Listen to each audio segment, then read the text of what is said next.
Tem lugares que a gente sente antes mesmo de conhecer. Não é só o cenário, o clima ou a história. É uma espécie de vibração no ar, uma presença que não dá para explicar direito. Quando alguém decide se aventurar por um desses cantos esquecidos, nunca sabe ao certo o que vai encontrar. Pode ser apenas imaginação ou talvez algo mais. Foi assim com quem me escreveu este primeiro relato. Aproveitando que está por aqui, permita-me fazer companhia enquanto você se dedica às suas tarefas diárias, seja arrumando a casa, preparando uma refeição ou simplesmente desfrutando de um momento de descanso, se desligando um pouco de qualquer problema. Se puder, coloque seus fones de ouvido preferidos, prepare uma bebida quente ou aquela que você mais gosta e vamos para o episódio de hoje.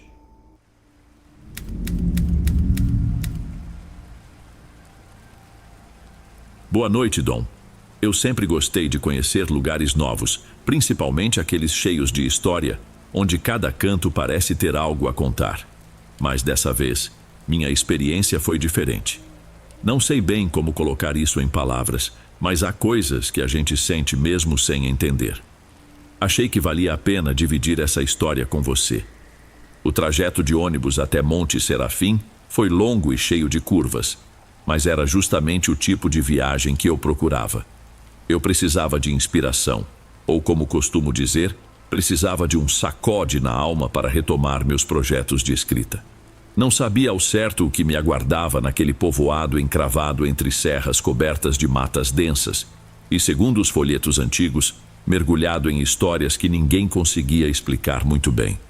Quando o ônibus finalmente parou na pequena rodoviária local, não pude deixar de notar o ar levemente enevoado que pairava sobre as ruas de paralelepípedos.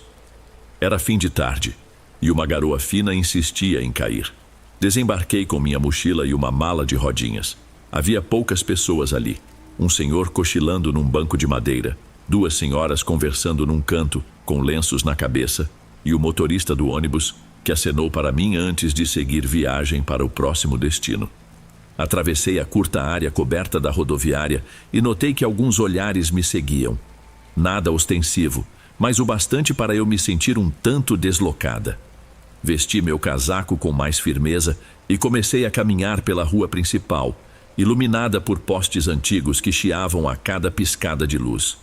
De acordo com minhas anotações e uma rápida busca online que eu fiz antes de vir, o lugar mais indicado para se hospedar era a Pousada Ramírez, uma construção antiga herdada pela família do dono. Com poucos turistas e ares de velho solar, parecia perfeito para quem, como eu, buscava tranquilidade e um ambiente propício à escrita. Ao chegar, dei de cara com uma casa de 2 andares, paredes de tijolos aparentes cobertas de eras e uma placa de madeira pintada à mão, onde se lia Pousada Ramírez.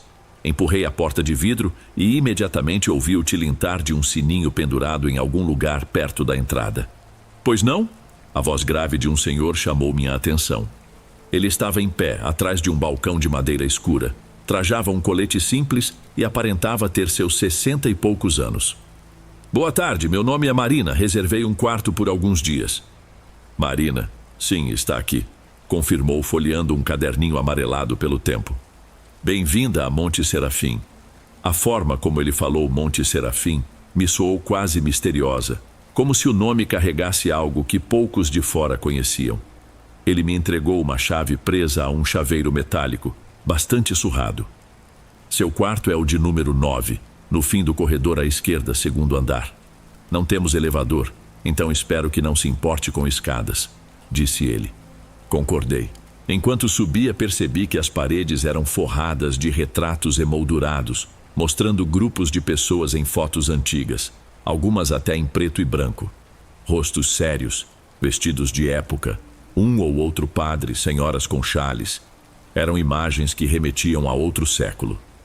O quarto era simples e limpo. Uma cama de casal, um armário de madeira, uma mesinha que eu poderia usar como escrivaninha e uma janela com vista para a praça do vilarejo. Apoiei minha mochila na cama e fui até a janela. Lá fora, a garoa se intensificava, encobrindo as árvores mais distantes e o contorno do que pareciam ser construções muito antigas, talvez ruínas de algo maior. Meu primeiro instinto foi tentar descobrir mais sobre o local. Porém, o cansaço da viagem me convenceu a descansar um pouco antes de explorar. Tomei um banho rápido e desci para perguntar ao seu Ramírez sobre onde comer. No saguão da pousada, notei que havia uma lareira pequena no canto, acesa, e 2 poltronas que pareciam convidar a uma boa conversa. Seu Ramírez me viu e, sem que eu pedisse, indicou: se quiser jantar, temos um pequeno refeitório nos fundos, mas não espere grande variedade. Hoje servimos sopa de legumes e pão caseiro. Ele sorriu de um jeito meio contido. Não me pareceu má ideia. Agradeci e segui para o refeitório, que estava vazio, exceto por uma moça de avental que provavelmente era a cozinheira ou ajudante. Sentei numa das mesas e logo recebi um prato de sopa fumegante. Não pude deixar de notar o silêncio do lugar. Apenas o tilintar da colher na cerâmica ecoava. Após comer, voltei ao saguão e decidi puxar conversa. Seu Ramírez, o que mais tem para fazer por aqui? Ouvi dizer que o vilarejo tem muitas lendas e construções antigas. Ah, lendas não faltam, minha jovem, mas nem todos gostam de falar sobre elas. Por quê? Perguntei com genuína curiosidade.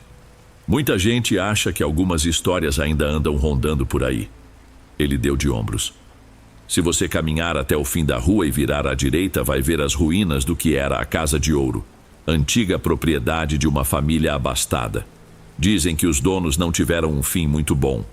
Poderia ser só um boato local para atrair turistas, mas minha intuição captou algo na expressão dele. O jeito como seu Ramírez desviou o olhar, como se tivesse dito mais do que queria, deixava claro que existia um desconforto real com o assunto. Subi para o quarto tentando não criar expectativas. Abri meu caderno e comecei a anotar algumas impressões, querendo registrar as primeiras sensações. Ouvia a chuva caindo lá fora, mas de vez em quando me parecia captar sons de passos no corredor. Quando verifiquei pela porta, não havia ninguém. Eu estava cansada, mas a empolgação em explorar aquele local mexia comigo. Apaguei a luz e deitei.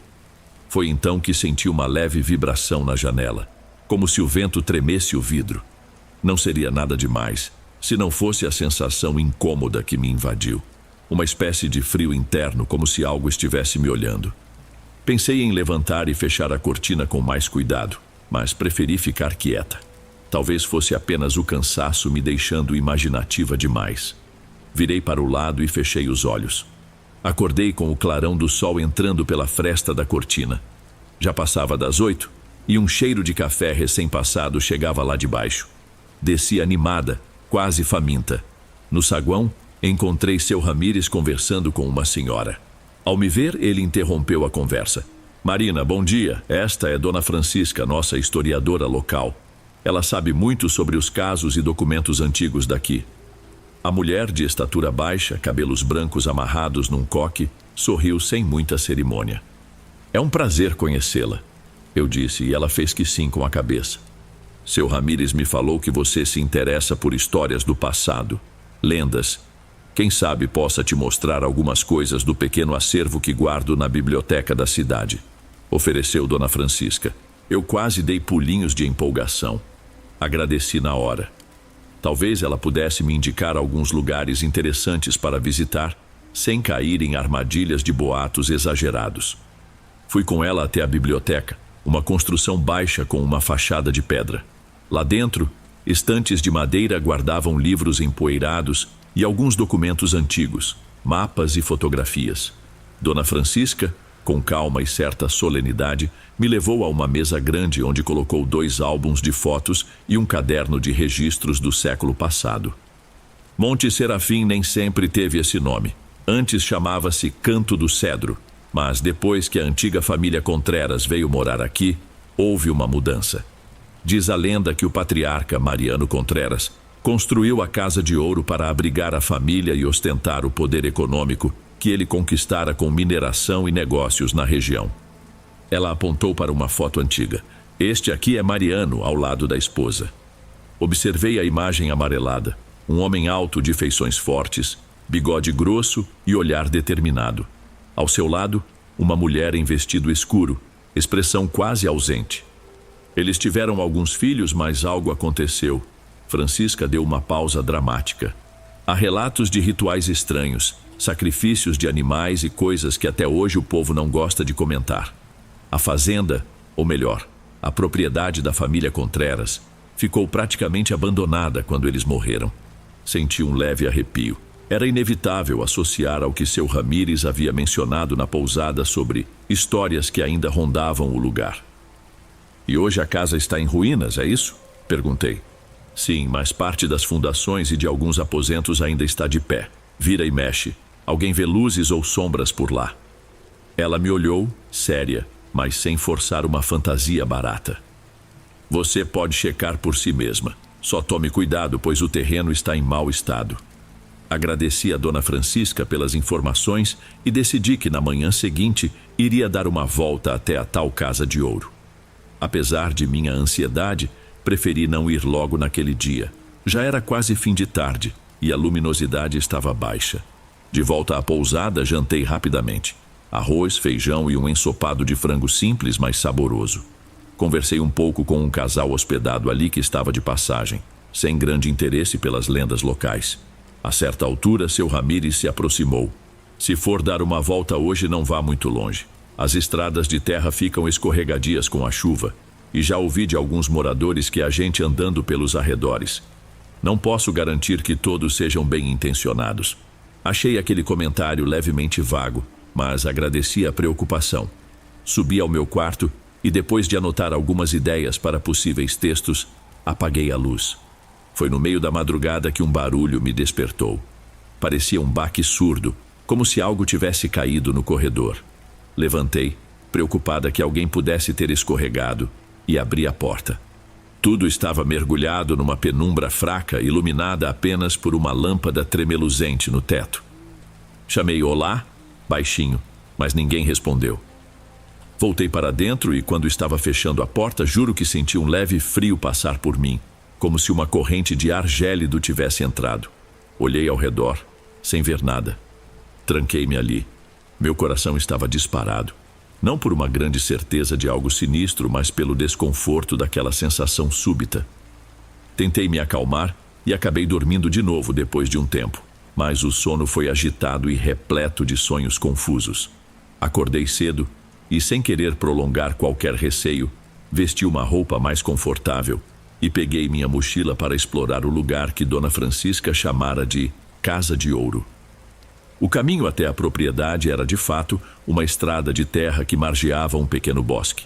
Havia algumas rochas cobertas de musgo e, de vez em quando, dava para ver a névoa subindo entre as árvores. À medida que eu avançava, senti o ar esfriar. O sol estava encoberto por nuvens altas, criando um clima melancólico. Após uns 15 minutos de caminhada, encontrei o que restava de um grande portal de ferro, quase todo tomado por eras. Um dos portões estava caído, o outro resistia pendurado apenas por uma dobradiça. Atravessei com cuidado, pisando sobre folhas secas e galhos partidos. A Casa de Ouro, se um dia fora majestosa, agora era um esqueleto. Partes das paredes ruíram e algumas janelas não tinham mais vidro, parecendo olhos vazios que me espiavam de longe. Fiquei ali na entrada por alguns instantes, tentando imaginar como devia ter sido a vida naquela mansão. Segui por um corredor lateral, onde o teto ainda estava de pé, embora com várias goteiras.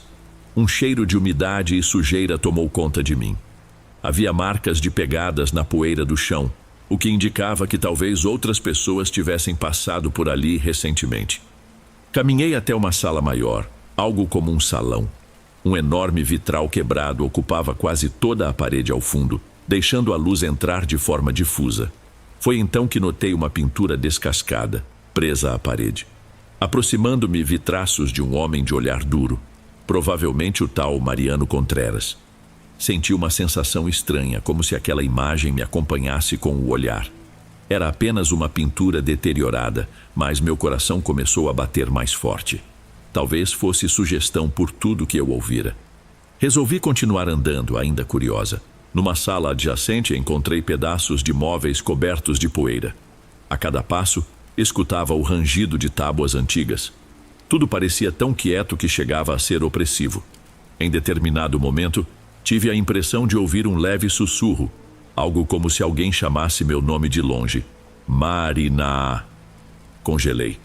Tentei me convencer de que era apenas o vento passando pelas frestas da casa. Ainda assim, um sentimento de desconforto tomava conta de mim. Decidi, enfim, sair para o pátio, pois a sensação de ser observada era intensa demais. Quando cheguei à área externa, olhei para trás. A fachada da Casa de Ouro, mesmo em ruínas, me transmitia uma certa imponência sinistra. Quase podia ver vultos naquelas janelas desprovidas de vidro. Suspirei fundo e tomei o caminho de volta, querendo não me deixar levar por pensamentos paranormais. Ao retornar para a vila, percebi que uma pequena aglomeração se formava na praça principal. Um homem de meia idade, que eu ainda não conhecia, discutia com outros moradores. Ele falava alto. Eu digo que vi uma luz lá dentro de novo. Gente andando com lamparinas, ou seja lá o que for. E gritos. Parece que estão tentando fazer algum ritual. Ele gesticulava, parecendo nervoso. As pessoas ao redor tentavam acalmá-lo ou o mandavam ficar quieto. Mas ele continuava. Sempre falaram que a família Contreras fez pacto com o diabo. Agora tem gente repetindo isso. Vocês vão ver. Senti um frio na espinha. De alguma forma me senti cúmplice por ter ido lá, mesmo que sozinha e sem nenhuma intenção sinistra. Mas preferi não me manifestar. Fiz o possível para passar despercebida. No final da tarde, como ainda estava agitada com a experiência na Casa de Ouro, resolvi visitar a capela do vilarejo, algo que muitos moradores indicam para quem quer encontrar um pouco de paz. A igrejinha era simples, de paredes brancas e um pequeno campanário. Lá dentro, encontrei o pároco, Padre Esteban, rezando. Aproximei-me devagar, e ele se virou sorrindo com gentileza. Eu me apresentei, dizendo estar de passagem e que tinha me impressionado com algumas histórias que ouvira. Ele me convidou a sentar num banco de madeira próximo ao altar. Os rumores sobre a família Contreras correm há décadas, começou ele. Muitos acreditam que o patriarca usava meios questionáveis para manter sua riqueza. O senhor acha que é verdade? Perguntei, sentindo-me meio infantil, por depender tanto da opinião de alguém que eu acabara de conhecer. Eu acredito que existam energias que se agarram a lugares marcados por dor, violência ou obsessão. Sejam forças paranormais ou apenas memórias que permanecem, não posso afirmar. Mas sei que muitas pessoas têm experiências desagradáveis perto da Casa de Ouro. Por um instante considerei contar a ele sobre o sussurro que pensei ter escutado, mas fiquei receosa de parecer ingênua. De todo modo, ele acrescentou: se sentir que há algo de errado, não ignore. Há histórias de gente que teve pesadelos terríveis depois de visitar aquele lugar. E há quem diga que algumas pessoas acabam levando alguma coisa consigo, sem perceber. Essa frase me perturbou ainda mais. Agradeci a ele pelas palavras e deixei uma pequena doação na caixa de madeira ao lado da porta. Enquanto saía, tive uma sensação estranha de que alguém me vigiava dos vitrais da capela, mas não vi ninguém além do padre. Minha noite começou tranquila, mas, por volta das 2 da manhã, despertei de um sono profundo ao ouvir um ruído que parecia vir de dentro do quarto. Abri os olhos, tensa, e notei que o abajur ao lado da cama tremeluzia como se houvesse um problema na fiação. Sentei-me tentando me situar. Meu coração disparou quando percebi uma sombra próxima à janela. Poderia ser apenas a cortina balançando, mas juro que, por um segundo, tive a impressão de ver uma silhueta humana. Os pelos dos meus braços se arrepiaram. Forcei-me a levantar. Apertei o interruptor principal, acendendo a lâmpada do teto. Com a luz forte, o quarto voltou a parecer um espaço comum de pousada, sem mistérios. Fui até a janela, olhei para fora e só avistei a praça silenciosa iluminada pelo luar. Nenhuma pessoa, nenhum movimento suspeito. Permaneci acordada por um bom tempo, lendo para me distrair. De vez em quando meu olhar corria para a janela, como se uma parte de mim esperasse que algo acontecesse novamente. Mas nada. No dia seguinte notei que meus nervos estavam à flor da pele. Não consegui me concentrar para escrever. O que antes era vontade de desvendar as histórias locais transformou-se em um desconforto crescente. Depois do almoço, conversei novamente com Dona Francisca, que me recebeu na biblioteca com uma xícara de chá de ervas. Contei a ela, com cuidado, que estava me sentindo observada. principalmente nas últimas noites. Ela me encarou séria, sem esboçar surpresa. Não é a primeira vez que ouço algo assim, Marina. Sinceramente, se me permite um conselho, vá embora de Monte Serafim por uns tempos. Descanse. Não temos muitas certezas sobre o que acontece na Casa de Ouro ou com as pessoas que se sentem afetadas por ela. Fiquei em silêncio, mexendo na xícara de chá, considerando a ideia. Uma parte de mim detestava o sentimento de fuga, de parecer que eu estava me rendendo a um medo irracional. Mas outra parte, mais racional talvez, me dizia que não valia a pena arriscar minha sanidade. Ao anoitecer, comecei a arrumar minhas coisas. Já tinha decidido que pegaria o primeiro ônibus na manhã seguinte. Queria acreditar que estava sendo apenas precavida, mas o fato é que eu já não conseguia ficar em paz naquele quarto. Por volta das 10 da noite, enquanto guardava meu caderno de anotações na mala, senti um calafrio e um cheiro estranho, parecido com terra molhada misturada a algum odor mais forte, quase sulfuroso. Olhei ao redor tentando achar a fonte daquele cheiro, mas nada se via. Foi então que a porta do meu armário rangeu e se abriu sozinha, bem devagar. Me aproximei, achando que talvez a dobradiça estivesse solta. Não encontrei nada de anormal, mas meu estômago revirava de tanta tensão. Fechei o armário, respirei fundo e por alguns segundos precisei me convencer de que não havia nada ali. A sensação de ser vigiada, porém, era quase tangível. Não consegui dormir. A noite foi longa e de tempos em tempos eu piscava as luzes para garantir que funcionavam. Sentia que, se ficasse no escuro total, algo poderia se manifestar de maneira mais concreta. Talvez fosse só minha imaginação dominada pelo medo. Ainda assim, cada rangido da madeira do piso soava como passos. Por volta das 4 da manhã, ouvi um som que jurei ser uma porta do corredor batendo. Abri a minha e saí para o hall, sem ver ninguém. O corredor estava vazio, iluminado apenas por lâmpadas fracas. De repente, perto da escada, tive a nítida impressão de ver um vulto comprido, translúcido, que se movia devagar. Meus olhos ficaram marejados de pavor. Pisquei, e ele sumiu. Não sei se foi um jogo de luz, se eu estava sonolenta ou se aquilo era real. Voltei para o quarto e tranquei a porta, o coração aos pulos. Passei o resto da noite acordada, esperando ansiosa pelo amanhecer. Quando o dia clareou, peguei minhas malas e desci. Encontrei seu Ramírez acendendo a lareira no saguão. Ele me olhou com certo pesar. Vai partir já, Marina? Vou sim. Consegui adiantar minha volta. Agradeço muito a hospitalidade. Ele não insistiu para que eu ficasse mais, apenas deu um leve sorriso e comentou: Você fez o que pôde. Às vezes este lugar não é para todo mundo. Espero que fique bem. Concordei em silêncio, paguei a conta e me despedi. Enquanto caminhava rumo à rodoviária, observei as casas antigas, a névoa que mal se dissipava, o céu encoberto. O ar frio parecia atravessar meu casaco e senti pela última vez aquele arrepio que me acompanhara nos últimos dias. No ônibus, finalmente em movimento para longe de Monte Serafim, tentei racionalizar tudo o que vivi. Talvez tivesse sido só a combinação de cansaço, atmosfera sombria e histórias macabras me influenciando. Mas não podia negar os ruídos, a porta do armário se abrindo sozinha, a sensação de estar sendo observada, o vulto no corredor. Não sei até que ponto o passado daquela casa e as suspeitas de rituais do patriarca Mariano Contreras ainda persistem como uma energia que se prende ao lugar. Só sei que após aquela viagem, carrego comigo uma certeza desconfortável.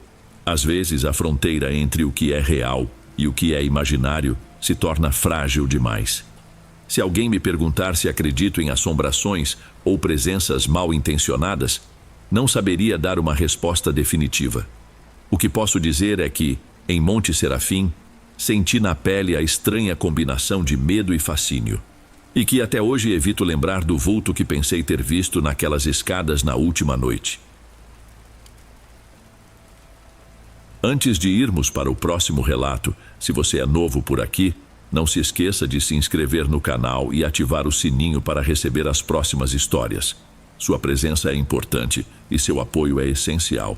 Bem, vamos continuar.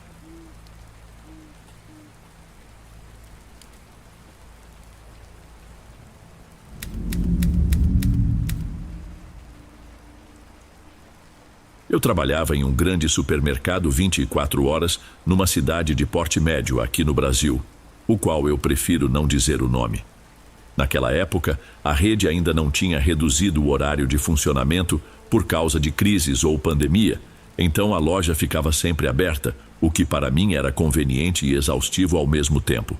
Eu fazia o turno da noite, entrava às 10 da noite e só largava às 7 da manhã do dia seguinte. Embora fosse muito cansativo, eu não tinha outra opção.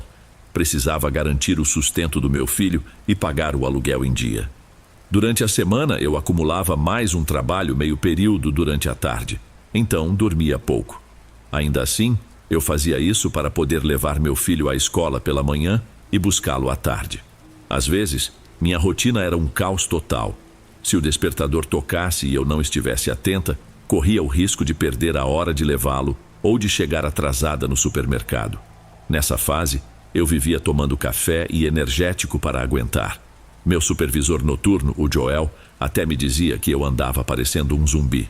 Esse supermercado onde eu trabalhava era enorme. Não era apenas uma seção de alimentos. Vendia roupas, eletrônicos, brinquedos, uma variedade absurda de coisas. À noite, geralmente ficavam poucos funcionários no salão principal. Na parte da frente, quase sempre tinha apenas um caixa de autoatendimento funcionando, monitorado por um funcionário solitário. Lá pelos fundos, perto do depósito, ficava o pessoal de reposição de produtos pesados ou congelados, mas cada um costumava cuidar do seu setor, sem muita interação. E por fim, tínhamos o gerente noturno de plantão que de vez em quando circulava pela loja para ver se estava tudo em ordem. Lembro que, em uma noite de vento gelado, cheguei para trabalhar às 10 em ponto. Ainda havia clientes circulando, algumas famílias fazendo compras para a semana. Normalmente, por volta da meia-noite, o movimento caía muito e eu até gostava do sossego. Mas assim que passou da meia-noite, comecei a reparar em um cara que me chamou a atenção. Ele tinha o cabelo encaracolado e trazia uma mochila preta, que parecia estar lotada de alguma coisa. Talvez roupas, não sei. Apesar de eu ter visto vários clientes esquisitos naquele trabalho, alguma coisa nesse sujeito me incomodou de cara. Naquele momento eu estava no corredor de cereais. Minha função era repor as caixas de flocos, barras de cereal e afins. De repente, percebi esse homem passar muito devagar pelo início do corredor, dar meia volta e parar lá na ponta, como se estivesse fingindo checar os produtos na prateleira. Ele manteve o olhar em mim por alguns segundos, e eu fiquei sem graça. Quando retribuí o olhar, ele desviou rapidamente e começou a mexer nas embalagens de granola. Senti um calafrio, mas tentei continuar meu serviço. Ele então se aproximou devagar e perguntou onde ficava a seção de pães de forma. Apontei a direção e ele saiu arrastando os pés, com uma leve mancada na perna que me chamou a atenção. Na hora, me perguntei se ele precisava de ajuda ou algo assim, mas ele sumiu rápido do corredor. Continuei meu trabalho, tentando não dar muita importância ao assunto. Porém, uns 10 minutos depois, ele reapareceu no final do corredor. Eu fingia que não o estava vendo, mas percebi que ele me observava. E a cada poucos minutos, ele passava de novo, como se estivesse dando voltas pelo supermercado sem pegar absolutamente nada para comprar. Nem pão, nem cereais, nada. Aquilo me deixou desconfortável. Decidi terminar o corredor o mais rápido possível. Então peguei o carrinho vazio e fui para o depósito lá nos fundos, para buscar outra leva de produtos.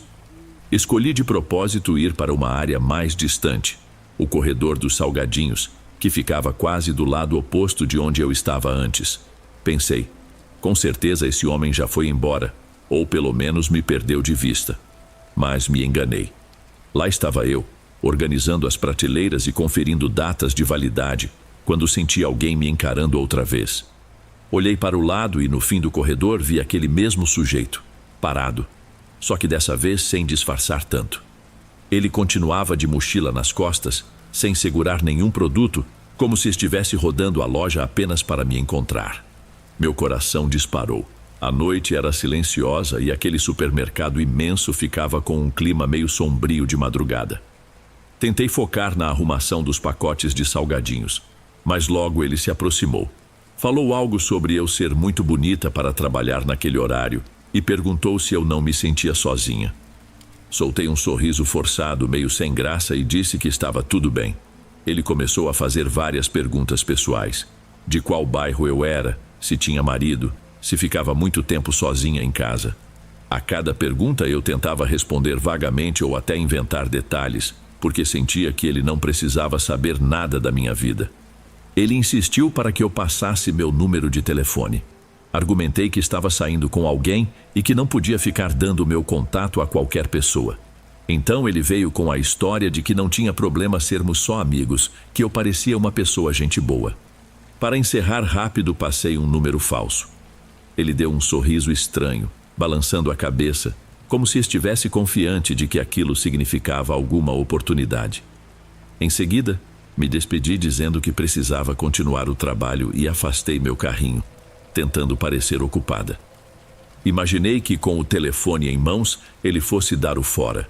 O tempo passou, e na minha cabeça, eu estava livre daquele incômodo. Porém, por volta das 2 da manhã, ouvi minha colega Paula me chamar pelo walkie-talkie. Ei, você está no corredor de salgadinhos, certo? Tem um homem perguntando por você aqui na seção de bebidas. O cara parece meio esquisito. Disse que quer falar com você. Meu estômago embrulhou na hora. Pedi que ela dissesse que eu já tinha ido embora ou estava ocupada no estoque. Queria evitar uma nova abordagem a todo custo. Foi então que decidi me esconder na sala de funcionários, um espaço simples com mesa, cadeiras e alguns armários. Achei que lá, pelo menos, eu poderia ficar fora de vista até o cara desistir e fosse embora. Assim que entrei na sala, joguei meu corpo em uma das cadeiras, tentando respirar e pensar em como lidar com aquilo. Para minha infelicidade, em menos de 2 minutos, as portas duplas balançaram e ele apareceu. Abriu as portas com força, como se já soubesse exatamente onde me encontrar.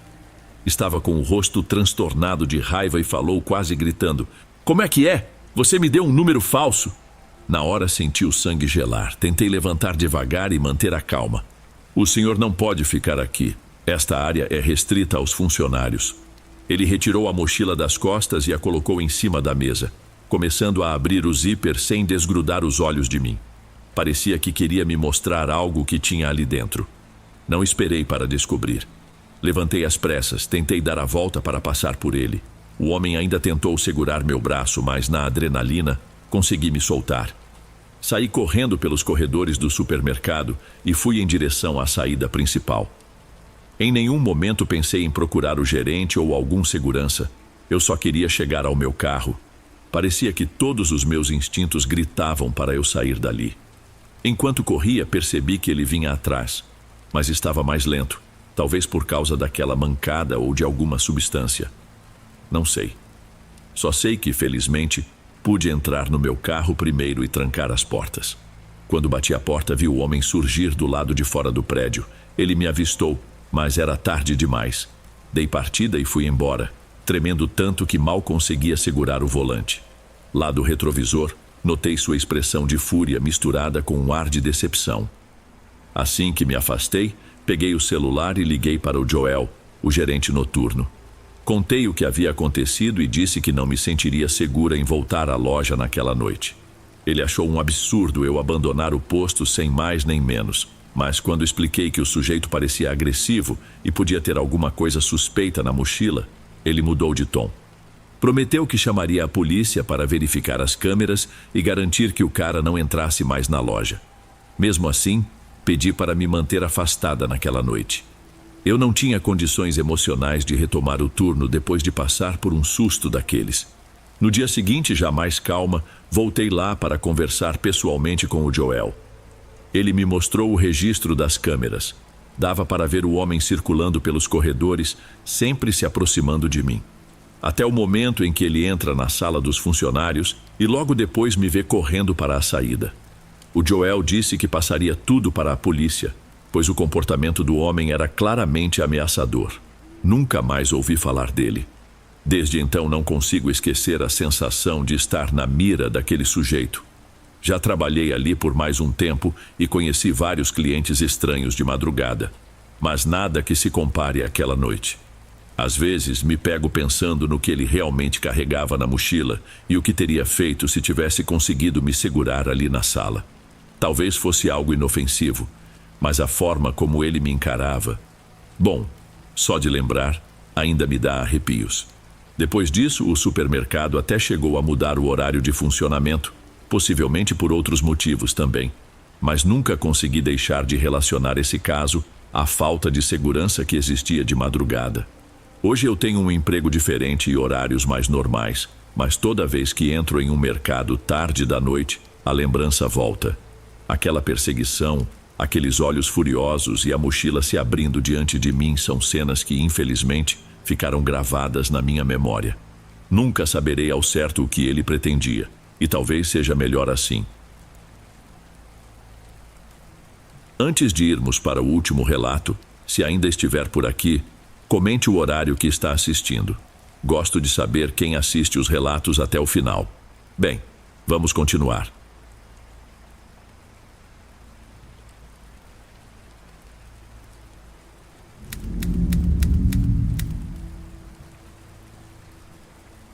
Tem uma história que não aconteceu diretamente comigo, mas com a minha avó, Dona Selma, quando ela era bem jovem. Ela sempre foi uma mulher forte, mas carrega uma marca profunda por causa do que viveu há muitos anos, no centro de São Paulo, num cortiço que já nem existe mais. Dizem que ficava numa travessa apertada da região do Brás, perto da antiga linha do trem. Depois de se separar do meu avô, ela estava sem muitos recursos e com apenas alguns móveis, mudou-se para aquele lugar barato. Lá, ela chegou acompanhada da filha de 4 anos, a Luísa, que seria a minha tia. Nos primeiros dias a rotina foi até tranquila. O quarto que elas alugaram era minúsculo, com janelas emperradas e cheiro de mofo, mas pelo menos a dona do cortiço não cobrava caro. Havia 2 outras inquilinas morando na parte de baixo, todas mais ou menos da mesma idade da minha avó. Era um lugar simples, um corredor estreito, área comunitária para lavar roupa e uma pequena cozinha compartilhada. A minha avó trabalhava como costureira em uma fábrica durante o dia e deixava Luísa com a irmã mais nova dela, que também morava por perto. Foi depois de umas 2 ou 3 semanas que as coisas começaram a ficar estranhas. A Luísa passou a comentar que conversava com alguém, uma pessoa que a minha avó não via. A princípio, ela pensou se tratar de uma amiguinha imaginária, algo comum em crianças que passam muito tempo sozinhas ou longe da mãe. Mas a insistência da menina despertava curiosidade. A cada dia, ela trazia novos detalhes sobre essa pessoa invisível. Certa tarde, a Luísa chegou animadíssima do passeio com a tia e disse que queria voltar correndo para falar com a nova mamãe. A minha avó estranhou aquilo e perguntou de quem ela estava falando. Luísa respondeu com a inocência típica de uma criança que tinha 2 mães. A mãe de verdade, minha avó, e a outra, que aparecia quando todo mundo estava dormindo. Comentou também que essa mãe ficava chorando baixinho à noite e dizia sentir muita saudade. Minha avó ainda achava tudo fruto de imaginação.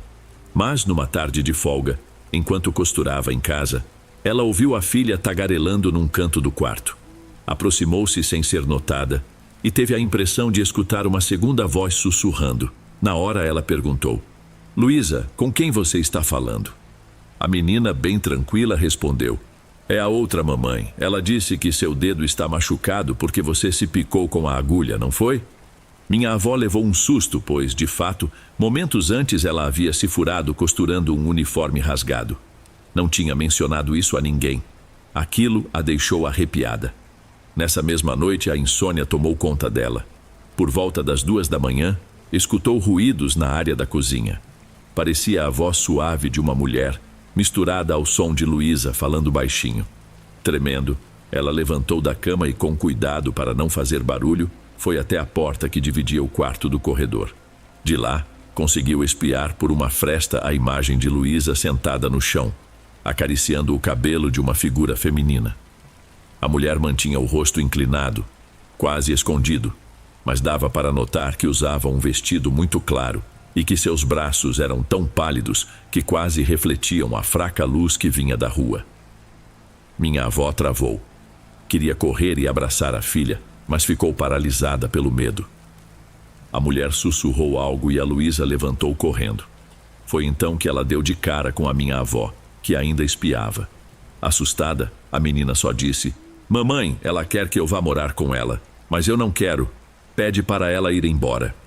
Num impulso, minha avó acendeu a lâmpada e gritou pedindo que aquela coisa sumisse dali e deixasse sua filha em paz. Os vizinhos acordaram e foram verificar o que estava acontecendo. Encontraram as duas encolhidas e a minha avó quase sem voz, tremendo e chorando. No dia seguinte, enquanto lavava roupa num tanque coletivo, uma vizinha mais velha, intrigada, quis saber detalhes da confusão. Quando ouviu o relato, ficou pálida. Então contou que, anos antes, no mesmo quarto onde minha avó estava, morou uma moça jovem com a filhinha de 4 anos. O pai da criança era violento e as espancou de tal forma que a criança faleceu no hospital. A mãe, devastada pelo luto, acabou se suicidando ali mesmo, tomando remédios numa noite chuvosa. A dona do cortiço a encontrou sem vida dias depois, quando notou que ela não saía mais do quarto. Depois de ouvir aquilo, minha avó arrumou as coisas e deixou o lugar logo em seguida. O medo de que a outra mamãe continuasse seguindo a Luísa era imenso. Infelizmente, 2 anos depois, morando em outro cortiço, a menina foi encontrada caída em uma escadaria. Ninguém soube explicar como ela saiu do quarto no meio da madrugada, mas a minha avó conta que, naquela noite, teve um sonho em que via a mesma figura de vestido claro, chamando a filha pela janela.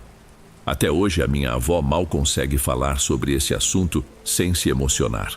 Ela acredita que aquela mulher jamais superou a perda da própria filha e, de alguma forma, queria adotar a Luísa. Se o que aconteceu foi mesmo algo sobrenatural ou uma sucessão de tragédias, eu não sei dizer. Mas o olhar da minha avó quando fala disso não deixa dúvidas. Há marcas que o tempo não apaga. Eu mesma sinto um arrepio toda vez que lembro dessa história. E confesso que fico me perguntando se ainda há ecos daquela mãe fantasma vagando por aí em algum canto esquecido do centro de São Paulo. Ei pessoal, obrigado por ouvirem. Clique no sininho de notificações para ser alertado de todas as futuras narrações. Lanço vídeos novos todos os dias por aqui. Espero te ver nos próximos. Agora na tela vou deixar outros 2 bons vídeos que sei que irão gostar. Te vejo por lá.